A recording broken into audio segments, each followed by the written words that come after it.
Favourite असा मसाला भात। तर मसाला भातासाठी आपल्याला लागणारे साहित्य, इथे 2 टोमॅटो घेतलेले आहेत, 1 कांदा, कोथिंबीर, शेंगदाणे, आलं लसणाची पेस्ट, 3 लवंगा, 1 इंच दालचिनी, 1 विलायची, 2 ते 3।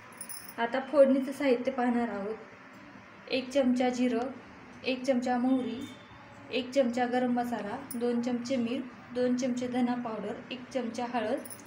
इथे मी 2 वाट्या कोलम तांदूळ घेतलेला आहे आणि यामध्ये साधारण 2 चमचे मुगाची डाळ टाकलेली आहे। इथं तुम्ही डाळीचं प्रमाण आपल्या आवडीनुसार कमी जास्त करू शकता, तसंच तांदूळही आपल्या आवडीनुसार इथे वापरू शकता। चला तर मग रेसिपीला सुरुवात करूया। इथे मी कुकरमध्ये साधारण 3 चमचे तेल टाकून घेतलेलं आहे।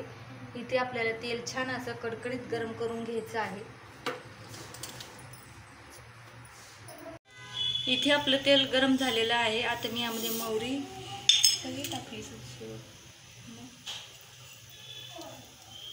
जिरं। आता आपल्याला जिरं मोहरी छान अशी तडतडून घ्यायची आहे।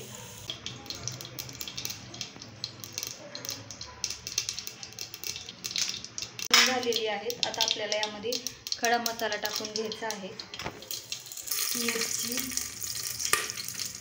मिरची टाकल्यानंतर आपल्याला इथे कांदा टाकून घ्यायचा आहे।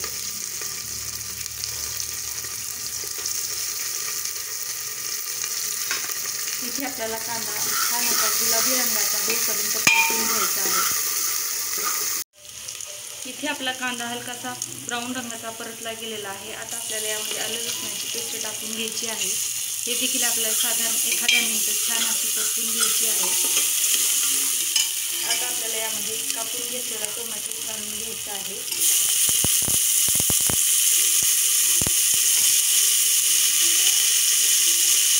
टोमॅटो टाकल्यानंतर आपल्याला यामध्ये मीठ टाकून घ्यायचं आहे। मिठामुळे टोमॅटो लवकर शिजतो।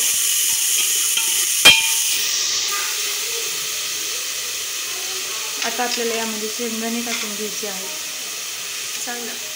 शेंगदाणे टाकणं ऑप्शनल आहे, तुम्ही नाही घातले तरी चालेल। इथं आपला टोमॅटो परतेपर्यंत आपण तांदूळ धुवून घेऊया।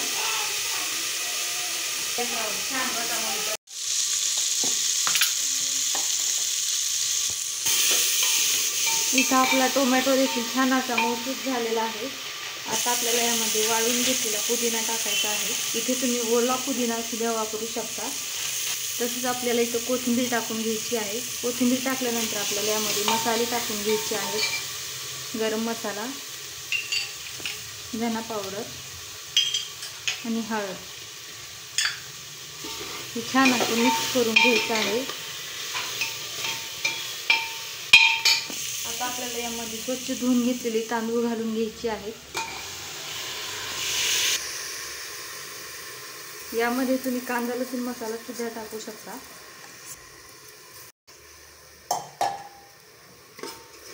आता आपल्याला हा भात मसाल्याला लागेपर्यंत आपल्याला परतून घ्यायचा आहे।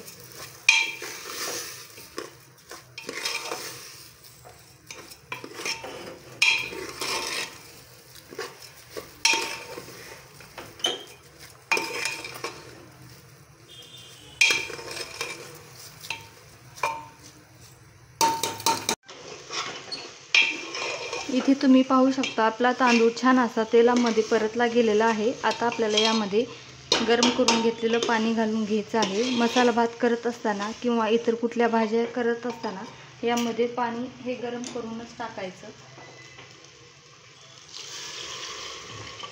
पाणी हे आपल्या तांदूळावर अवलंबून आहे, त्यामुळे इथं पाण्याचं प्रमाण तुम्ही आपल्या आवडीनुसार कमी जास्त देखील करू शकता।